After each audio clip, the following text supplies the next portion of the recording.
Bienvenidos, el español digital, la verdad sin complejos, esto es Alto y Claro y tenemos ya la quinta entrega con nuestro querido amigo José Piñero Maceiras. ¿Qué tal, José? ¿Cómo estás? Hola, buenas tardes. Estamos aquí muy bien.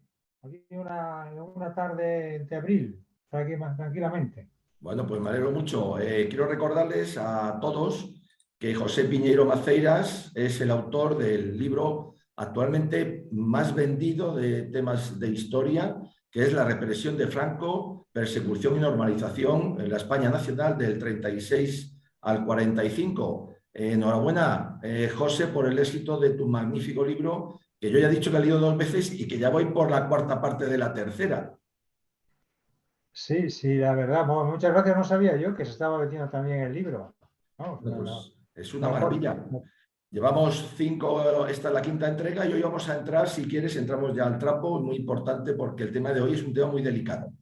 A ver Sí, sí. cómo lo abordamos. Yo quisiera saber dentro del asunto que nos trata, que es esa represión, vamos a decir, en el bando nacional. Bando nacional actuaron unas milicias de Falange, por un lado estaban en la guerra, por un lado estaban en primera línea, hubo un verdadero aluvión de voluntarios a la Falange, pero por otro lado me imagino, y tú nos aclararás ahora, si se quedaron también en la retaguardia y digamos cómo se fueron utilizados por los mandos militares y ellos para qué sirvieron dentro de esa, vamos a decirle, represión y normalización de la zona nacional. Adelante, José. Bueno, buenas tardes a todos los televidentes y paso rápidamente a contestarte. Falange efectivamente crece muchísimo. El mismo Paine tiene que reconocer que lo que ocurría es que la derecha clásica se quedó prácticamente sin programa o sin una mística de combate como sí tenía Falange y como tenía también los requetés. Entonces, lógicamente, la mayoría de jóvenes o de edad militar pues se afilió, se alistó en la Falange y en los requetés, sobre todo en la Falange que creció algo muchísimo, vamos, fue algo impresionante, sobre todo si se ven los voluntarios en la guerra, las banderas, que eran batallones, como pues puede ser una bandera de la Legión, pues eran batallones, hay banderas de 3.000 o 4.000, incluso más hombres en muchas provincias. En la provincia más importante fue, curiosamente, Sevilla, donde gobierna el socialismo, hubo hasta 25.000 hombres en primera línea por Falange. Granada también tuvo muchos miles, lo mismo que Córdoba. Curiosamente, donde más voluntarios hubo fue en los primeros, en las provincias donde se alistaron, donde se aliaron o se adhirieron al movimiento. Galicia, sobre todo Castilla, Aragón, las famosas banderas de Aragón, en Castilla con las famosas banderas de Castilla, que eran Valladolid, Madrid, Toledo, Ávila, pero después estaban las banderas de Burgos, que son 10 o 12 banderas, o sea, lo que era esto, la bandera de Palencia, con 5, con 6, en la escuela había una centuria curiosamente, de argentinos, y también la bandera de León con cerca de 8 banderas, Galicia, bandera de Pontevedra, bandera de General de Lugo, las banderas de Extremadura, también sobre todo de Badajoz, de Cáceres, enorme, vamos. Incluso después, cuando se van copando territorios, hay las banderas de Asturias, que son 3 o 4, la bandera de Cataluña, la bandera de Valencia, bueno, muchísimo. Y en el País Vasco, sobre todo en la columna Sagardía, de San Claro, Sebastián, que fue impresionante también. claro.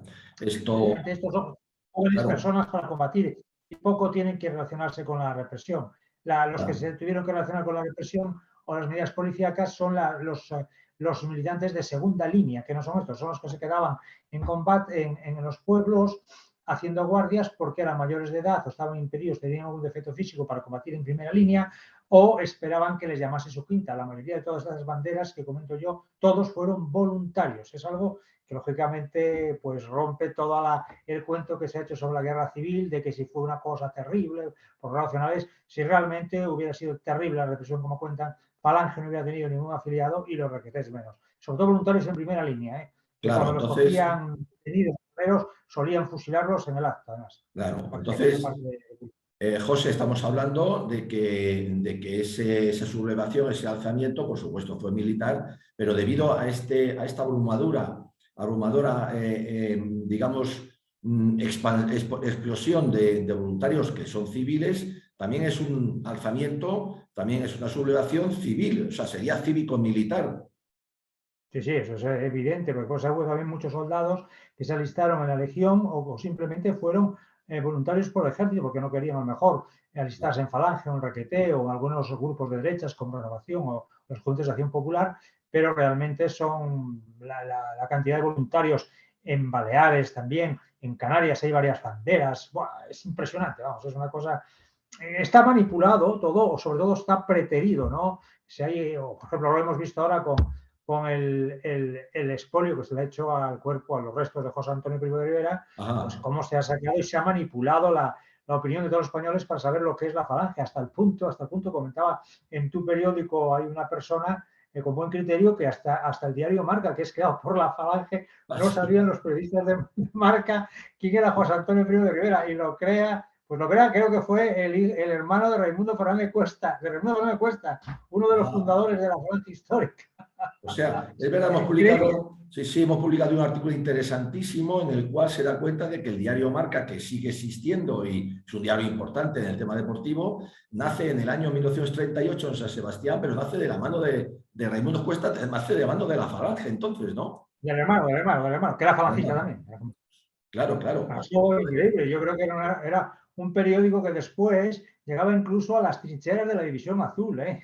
Ya. Se le llevaban Bueno, incluso algunos ejemplares del Marca y algunos, yo creo que hay algunas fotos de algunos divisionarios leyendo el Marca. Bueno, sí, sí. es algo realmente de tomadura de pelo, que lo que están haciendo con la memoria histórica es prácticamente para escribir un Quijote de la Mancha sobre esto, porque esto realmente, si no lo ve, no se cree. Es decir, Sí, sí, sí. los criminales más grandes de la guerra civil en el lado rojo, sobre todo en noviembre, es el Partido Socialista de Largo Caballero, que es un tirano, pero un tirano completo, porque no es tirano porque lo diga el presidente del gobierno que dijo que Franco era un tirano, no, es que lo hizo. O sea, realmente Largo Caballero en la ejecución de José Antonio tuvo muchísima responsabilidad.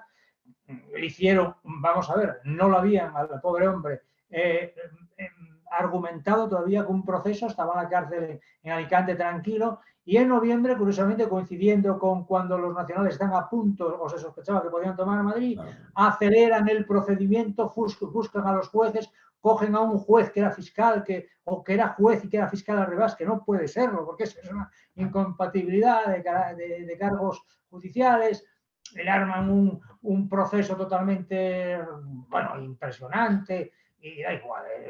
José Antonio pidió que le concediesen allí, que pudiese actuar como abogado, se lo concedieron, no tenían derecho a concedérselo porque le habían quitado ellos mismos la categoría de abogado en septiembre, el mismo gobierno. O sea, son una cantidad de irregularidades terribles, vamos, y después al final que el mismo Largo Caballero no discuta, no tenga que discutir la conmutación de la pena, ni por supuesto lo que había pedido un cónsul de Cuba, que había pedido vamos, un indulto para José Sí, Antonio, sí. porque era una persona que tenía, tenía un prestigio. Yo puedo deciros que yo bueno, yo no tengo familia que lo conoció en Galicia, yo, y era algo, una cosa fuera de serio. Vino a Santiago una vez, yo creo que en el 35 era una persona que tenía un imán, algo que es inexplicable la gente que no lo vio. O sea, incluso aquí yo conocí, yo creo que hace 40 y tantos años en León, a un chico que lo vio la vez que vino José Antonio en dirección a Asturias, con la Revolución de Asturias lo reunió en un corral a las afueras de León y quedó ese hombre prendado de la figura de José Antonio Pino Rivera. Ya, ya, ya. Una persona que incluso era humilde, yo la conocí humilde y sacó unas banderas de la Falange todas rotas y dice, yo siempre he sido esto desde que vi a José Antonio. Una cosa increíble. Es muy Una importante lo cosa... que estás diciendo. Vamos a hacer, si quieres, un paréntesis en lo que íbamos a tratar más en concreto, que es la actuación de esa falange en retaguardia en la zona nacional, porque con motivo de la profanación, porque ha sido una profanación, por mucho que lo diga, aunque la familia, digamos, ha facilitado el tema, de los restos de José Antonio, ha salido no sé qué opinarás de él, danos tu opinión, de este historiador o pseudohistoriador que se llama Ángel Viñas, el cual se ha descargado con una serie de acusaciones contra José Antonio, tremendas. Tú nos acabas de decir algo muy importante, que el proceso judicial de José Antonio, vamos a ver, en resumen, no reunió ni la más mínima garantía procesal, ni siquiera con las leyes de la República. Entonces, lo que este hombre ha dicho, ¿tú qué opinas de ese Ángel Viñas? ¿Y qué opinas de lo que ha dicho sobre el tema de la exhumación, profanación de los restos de José Antonio? Hacemos un inciso que nos interesa mucho. Pepe, por favor. Bueno, yo de Ángel Viñas no lo conozco, es un tío que es una persona que es catedrática de económicas, que consigue la cátedra de económicas, como bien dijisteis vosotros, sois esa persona en vuestro periódico, es una persona que consigue, lógicamente, la cátedra de Económicas en el año 75, vivía Franco sobre todo, creo que fue por agosto, y parece que está publicada en el BOE, y efectivamente yo lo he comprobado después de leer el artículo, y lo he comprobado, y efectivamente está en el BOE, y efectivamente participa varias veces varias veces para sacar la cátedra, pero lógicamente para sacar una cátedra de esa categoría tenías que mostrar promesa o jurar los principios, acatamiento claro, a los principios, yo creo que del movimiento nacional. El movimiento claro, nacional, pues hombre, ahí los principios son clarísimos, de la ley de 58. claro, El español es el hombre exportador de valores eternos, o España es moneda de destino universal. Son conceptos solo josantonianos, no es ni de la derecha ni carlista, no son. Y eso tuvo que prometerlos o jurarlos, hombre. Es que eso claro. ya es. Además, yo creo que Viñas lo que ocurre es que la tomó con José Antonio cuando estuvo haciendo la tesis doctoral. La tesis doctoral, que bien dice el periódico efectivamente, que estaban varias personas, que alguno era pues nacional sindicalista, como el caso de Juan Velarde Fuertes, que después fue amigo de Aznar, como sabéis. Pero Juan Ah, Velarde era una persona muy comprometida sí, con la sí, ideología antoniana. Y es una persona de las que está, parece ser, porque dice este escritor, que no sé quién es, está en el tribunal y, bueno, le ponen sobresaliente. Y le ponen sobresaliente, creo que se llama, después publicó un libro que es muy bueno, Alemania nazi, el 18 de julio. Yo creo que es lo mejor que tiene Viñas. Es un libro muy bueno en la que dice que los nazis, la Alemania nazi, poco tuvo que ver con el lanzamiento del 18 de julio. Incide ahí, que es donde viene el problema de Viñas, yo creo, que encuentra las famosas cantidades que se le pagan a José Antonio, que vienen ah, dirigidas del Ministerio de sí, Propaganda, creo, italiano, y que ah, llegan a París, a la embajada de París. Entonces él descubre esto, lo saca, aunque es un francés, parece ser que, o un español muy de izquierdas que sí, había visto esto antes, es el que lo pone en fase científica. Yo creo que de ahí ha llegado a la conclusión de pensar de que llegó a la conclusión allí, o pudo pensar que eran los italianos los que estaban preparando el 18 de julio, porque lógicamente en el año 34 hay un convenio que firman los carlistas con el gobierno italiano para ayuda de alistamiento de tropas de los roquetes y también suministro de armas. Entonces ahí está tal. Pero claro, yo también he visto esos documentos y esos documentos a mí me da la sensación de que no es para ayudar a la Falange, sino es para abonar a José Antonio los servicios como abogado que trabajaba a lo mejor para el ah, Ministerio de Propaganda, porque hay varios que suelen recibir.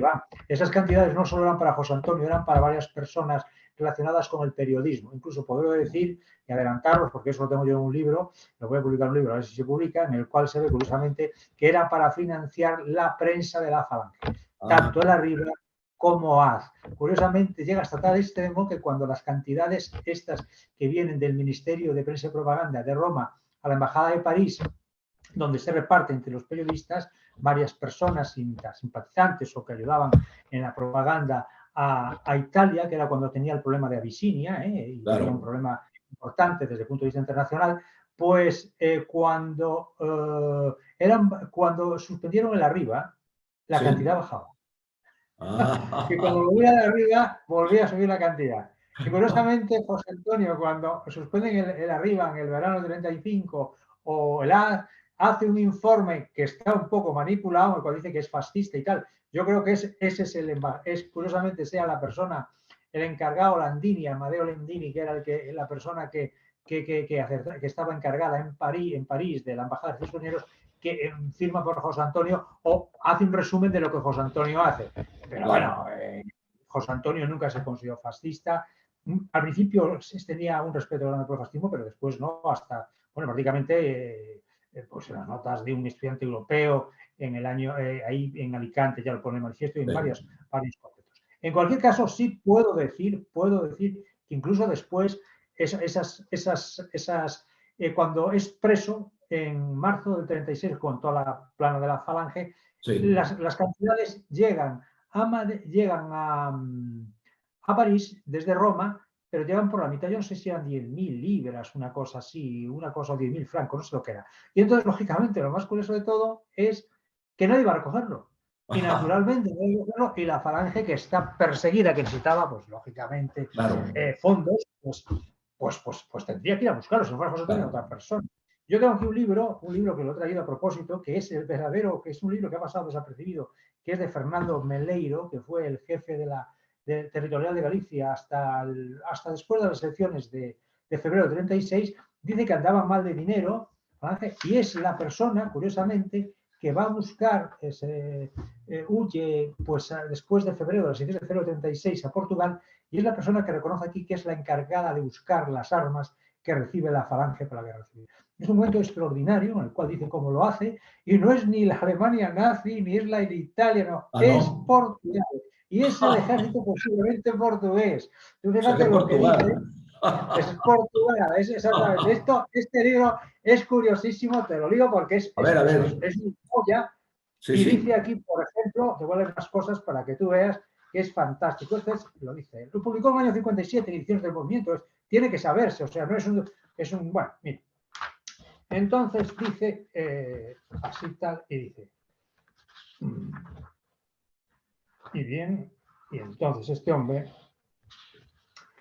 dice aquí en un momento que hablan cartas, incluso Plan presenta las cartas. Esto es increíble. Total, que este hombre dice que se va, escapa, que va a Galicia, que va a Portugal porque a buscar armas para Falange Gallega, que no tenía armas, Sí. y se relaciona con un comandante del Ah, ejército portugués.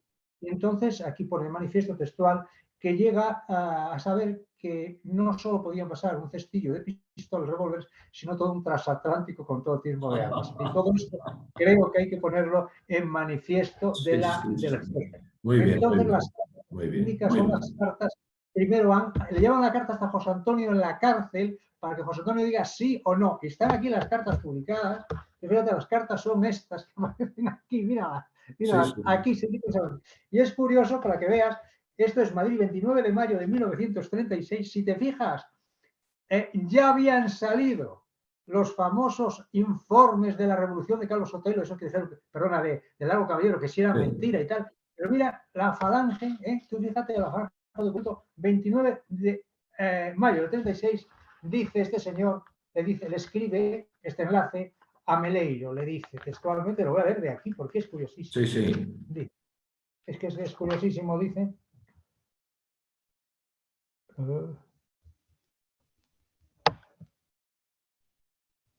No me escriba hasta que yo le comunique si por fin se continúen con las gestiones a traer lo que nos es necesario y que necesitamos. Claro. Pero después aquí traduce y hablan cartas y bueno, esto es para que veas, pero dice, estimado amigo y camarada, dice, mire, y después esto lo escribe un señor Nieto que es de la Falange de Zamora, y después de examinar la situación que cada día es más favorable para nosotros, por las referencias que me dieron, deseaba que usted le contestara con lo que le ha dicho nuestro amigo el comandante, este es el comandante portugués, si por fin estaba dispuesto o no a ayudarnos para traer lo que usted sabe, pues en este caso yo le visitaré nuevamente para quedar ultimado todo de una vez. Dice, me escriba a Zamora con lo que haya referencia a esto. Le saludo a un buen amigo y camarada José Nieto Arriba España. Esta carta la recibí con Matasellas 5 de junio. Volví a Viana del Castelo días después a traerme consignas y algunas decisiones. Fue la última vez que lo vi. Sus muchos viajes a Portugal y las entrevistas conmigo lo hicieron sospechoso a la policía, tanto a la española como a la portuguesa. Se impuso el cambio de enlace. Me entendí después con Enrique G. Tuñón, calle Zaranzona, Valladolid. Con él se coronó la obra. Claro. O sea que hay una cosa, bueno, yo no tenía ni idea, descubrí una cosa muy importante. Nuestros oyentes saben que Viñeiro es uno de los mejores investigadores actualmente en estos temas de la guerra y de la anteguerra, además, que es una etapa muy importante. O sea que acabamos de saber que entonces Ángel Viñas lo que está soltando por ahí son verdaderas patrañas y muy posiblemente producto de su resentimiento, ¿no? No, no lo sé si son materias, son cosas, es una obsesión, no, es una Ya. obsesión porque realmente yo creo que es una obsesión porque está dándole con el tema de Italia, que bueno, puede ser que hay, pero es que yo, por ejemplo, he leído los libros del primer embajador que estuvo aquí, que es verdad, también lo dice ese artículo, ese libro que habéis publicado, el famoso Cantalupo, yo tengo Sí. el libro el libro que se tradujo aquí y también he leído el libro traducido del año, el libro en italiano del año 48. Y bien es el primer embajador que llega aquí y en ningún momento, como son los italianos que son muy soberbios, dicen, no, si yo ya os he ayudado a vosotros. Sí, No, sí. es una persona muy que admira la figura de Franco y dice, pues nosotros estamos aquí, lo que sea, para ayudar y tal. Pues tú, no sé si conoces los italianos, suelen ser Sí, sí, sí. muy soberbios y muy buenos. Sí, sí. Imagínate, si me ayudaron tanto, pues tendré que decir que nosotros aquí ayudamos aquí a José Antonio con dinero, a la Falange y tal. No, esto no lo dijeron. Claro. Y después, curiosamente, el mismo conde Ciano, cuando viene aquí, creo que es en el 39, sí, viene en el 39 Ciano, que fue cuando Sí, inauguró la famosa pirámide de los italianos ahí en sí, el puerto del Escudo, entre Santander y Burgos, pues lógicamente esa entrevista con Serrano Súñez, que era íntimo amigo de José Antonio. sí. Y en el diario de Ciano, que escribió un diario, no hay ninguna puntuación. Es decir, oye, me he entrevistado con Serrano Súñez y le he dicho que yo, por el ministerio que era, fue uno de los que hizo ese dinero, Sí, le dábamos a la Falange dinero y hombre, que menos. claro, Ese claro, dinero fue posiblemente a José Antonio por sus actividades profesionales claro, o porque era una especie de persona que lógicamente hacía propaganda. Vamos, el ministerio es de prensa y propaganda, está más claro que el claro, agua. claro, Periodismo. claro, claro. Bueno, es que estamos viviendo una etapa de reescribir la historia, pero reescribirla mal. Estamos viviendo una etapa de desinformación tremenda y, por supuesto, también de maledicencia, porque en el fondo es intentar arruinar el prestigio de una persona, de alguien además que es una figura histórica, y todo ello además sobre la base de retorcer la realidad y darle otra Bueno, forma pues solo que totalmente si distinta. me lo permites, te voy a contar de forma telegráfica Sí, lo que pasó con la Falange. La Falange en el año 30 se presenta a esas elecciones, no es muy ducha, pero parece ser después por los informes, yo creo que del presidente de la República, de Inicio Alcalá de Zamora, había sacado al menos un escaño en la provincia de Castellón, creo, claro, si no es verdad que dice. Pero bueno, ya sabes que las elecciones fueron manipuladas, sí, pero ya se sabían desde el año 39 por la Comisión de Actuación de los Poderes Actuantes sí, y después hace poco ha salido un libro de unos historiadores profesionales que sí, también lo han ratificado, pero bueno, ya se sabía. Pero en cualquier caso, la Falange es puesta en marzo fuera de la ley en virtud de la ley de orden público. Entonces, a todos los jefes falangistas de la plana principal, que a mediados de febrero van a la cárcel.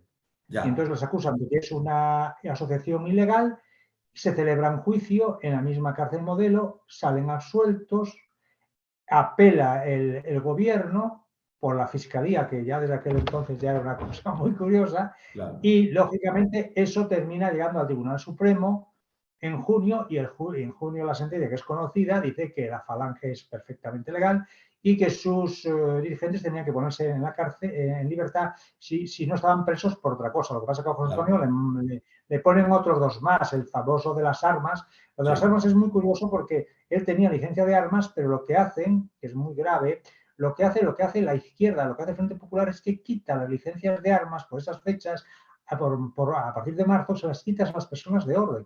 Y curiosamente dejan a la sociedad española inerme ante los pistoleros, sobre todo de extrema izquierda. Eso es muy claro, grave lo que es. Es una cosa claro, terrible y tal. Y se le acusa a José Antonio de que tenía armas en su casa porque no tenía la licencia. Pero bueno, claro, es que el hombre estaba en la cárcel para renovar esa licencia. Pues por eso también lo acusaron. Y claro, parecen unas pistolas allí que parece que fueron dejadas. Estas cosas que hicieron José Antonio. Pues José Antonio perdió los nervios y le tiró un tintero a uno, porque bueno, ya que las claro, cosas que no se volvería con la justicia. Pero en cualquier caso, está apartado en Alicante y se agiliza ese proceso para castigarlo cuando efectivamente coincide cuando los nacionales están a punto de tomar Madrid. Entonces es cuando se hace. Y efectivamente, si tú haces un parangón o una comparación con lo que pasó con la familia de los zares en la sí, guerra civil, es lo mismo. Cuando estaban acercando las tropas blancas, eliminaron a toda la familia de los claro, zares. Y claro, aquí, pues, me temo que hicieron lo mismo con José posiblemente con Antonio, José Antonio. claro, Y entonces hay que ver la responsabilidad es de Largo Caballero, Francisco Largo Caballero, y de la gente que estuvo con el ministerio, naturalmente, pero hay que ver si ha habido una inducción de fuera. No lo sabemos, pero es sospechoso. Pero en cualquier caso, lo de José Antonio ha sido una irregularidad muy grande y lo que es muy grave y realmente despreciable es que algunos miembros políticos de izquierdas dicen que está bien ejecutado.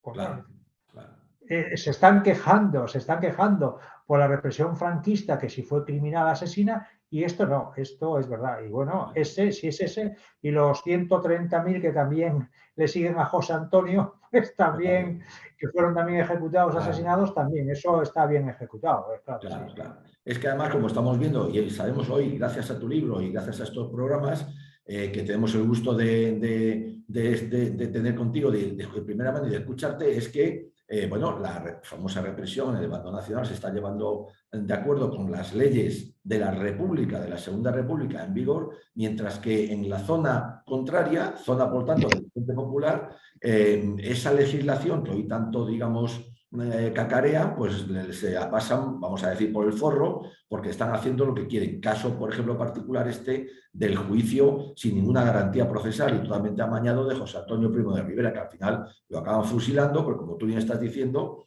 ya queda bien claro porque empiezan a tener miedo de que los nacionales puedan irrumpir en Madrid y ahí se acabe la cosa. Entonces lo mejor es descabezar a una facción tan importante como era la Falange, no solamente en primera línea, sino también en la retaguardia. Yo entiendo que este es un resumen bueno de lo que ha ocurrido con el tema y sobre todo con este Ángel Viñas, que es una persona pues un poco, vamos a decir, deleznable, ¿no? ¿Tú qué opinas, José? No, yo no sé que es buen investigador, pero yo creo que le ha pasado una cosa como a Don Quijote, como también le pasó a muchas personas, que tanto leer libros y tal, pues a lo mejor, pues lógicamente ha leído muchos libros de caballería, porque si no, no es normal. No puede decir, escribir como escribió en el periódico, creo que era el diario, que era un traidor José Antonio. Aquí el único traidor en tal caso, por lo que decís en el periódico tuyo, has Claro, sido tú, que has jurado, has prometido fidelidad a los principios del movimiento nacional. claro, Hombre, yo claro, creo que José Antonio se le fue a por él de forma descarada claro, lógicamente no se le pudo probar nada. Pero claro. además hay una cosa muy clara que quiero decir. La táctica forense o fiscal para condenar o tener condena de José Antonio no solo comprendía el delito de rebelión, también insinuaron el delito de traición. También en los escritos, en las minutas del fiscal Vidal Gil Tirado, aparecía que había escrito en los minutos decir que le iban a acusar porque si había vendido o había cedido la soberanía de varias plazas de militares y puertos de mar marítimos de guerra a Alemania, ¿no? Ya, O a ya, Alemania.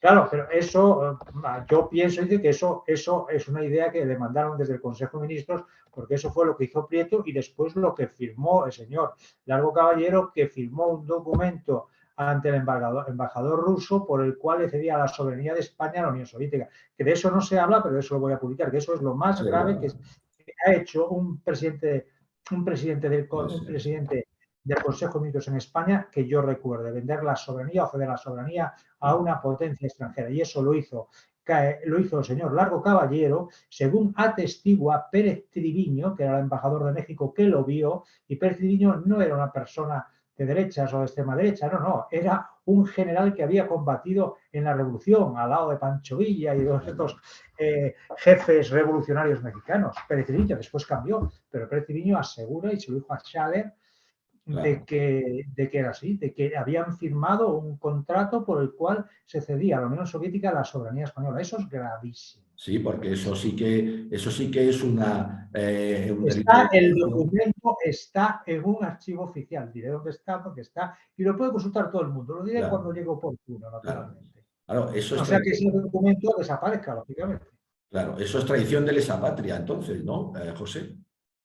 No, eso es una tradición total. Además, quiero decirlo que en el Código de Justicia Militar de 1890 estaba el delito de rebelión y había también el delito de traición. Y Ya, curiosamente a Antonio no lo condenan por delito de traición los propios juristas del Frente Popular que querían matarlo. No, lo condenan por delito de traición. Si hubieran pedido por delito de traición, lo hubieran visto, lo hubieran condenado, porque también llevaba aparejada la pena de muerte ser condenado por un delito de traición. Yo he visto algunas sentencias, y aquí curiosamente en Astorga, alguna sentencia de los primeros fusilados por Consejo de Guerra es por delito de traición, no por delito de rebelión. claro, claro.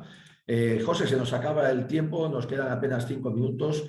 Vamos a hacer un breve resumen de estos conceptos tan importantes que has dicho, producto de tu investigación, porque yo creo que hoy además es muy de actualidad con el tema de la exhumación, profanación de los restos de José Antonio. A José Antonio, entonces, se le condena de una manera ilegal, ilegítima, y por lo tanto hay una serie de responsables como puede ser Lauro Caballero, Casares Quiroga y por supuesto el fiscal Vidal Tirado, que tampoco tenía por qué serlo porque tampoco estaba habilitado por ello, ¿no? No, sí podía, pero lo que pasa es que creo que actuaba como juez y desde luego ser como juez y fiscal, eso es una cosa que no está bien vista, es incompatibilidad. Pero bueno, aparte de esto, lo que está suficientemente claro que este hombre, después parece, comentan, yo no lo sé, no puedo decir que se marchó con algunas pinturas y cuadros y obras del Museo del Prado, tampoco lo sabemos.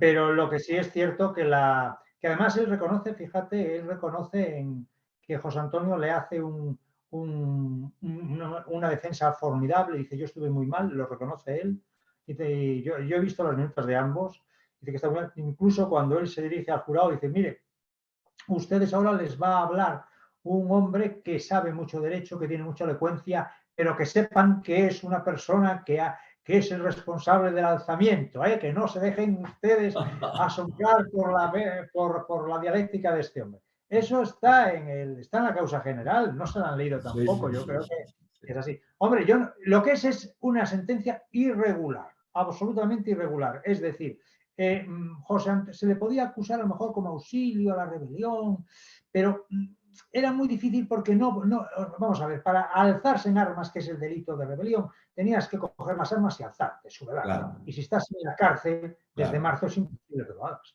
Es imposible. Algo que tengas armas y te subleves la cama. Le metieron también unas pistolas después. Todo fue una cosa prácticamente, fue una manipulación, pero desde luego está claro que es una irregularidad. Es una irregularidad. Claro, claro.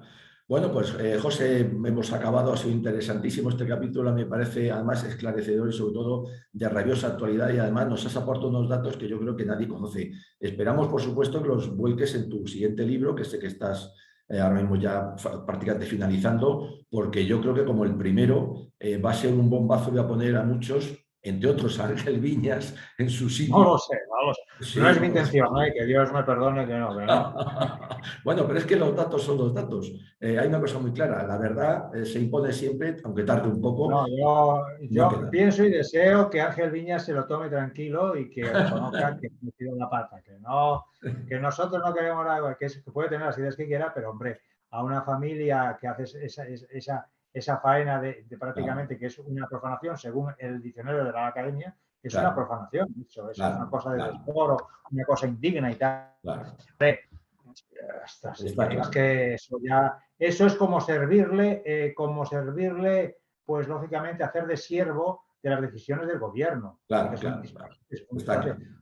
Es las bobadas que dice un miembro del gobierno, como el presidente de Izquierda Unida, el Garzón, Pitagorín de extrema izquierda, que dice que es como Mussolini, que está bien fusilado. Sí. Pues nada. Una cosa, si estos hombres, como son diciendo estas barbaridades, están dirigiendo la checa de García Tadel, dejan a García Tadel como un santo. Pues nada, José, con eso nos quedamos. García Tadel no fue tan malo, no fue tan malo. Bueno, pero es un icono, nos quedamos con esa frase. Estos están dejando... Ya, están dejando a García Tadel como un santo, me parece estupendo para cerrar. José, de verdad, nos queda ya nada. Muchísimas gracias. Seguiremos viendo estos capítulos muy interesantes y yo de verdad agradecerte tu labor y agradecerte este tiempo que nos dedicas de primera mano. Muchas gracias, José, de verdad. Un abrazo. Siempre.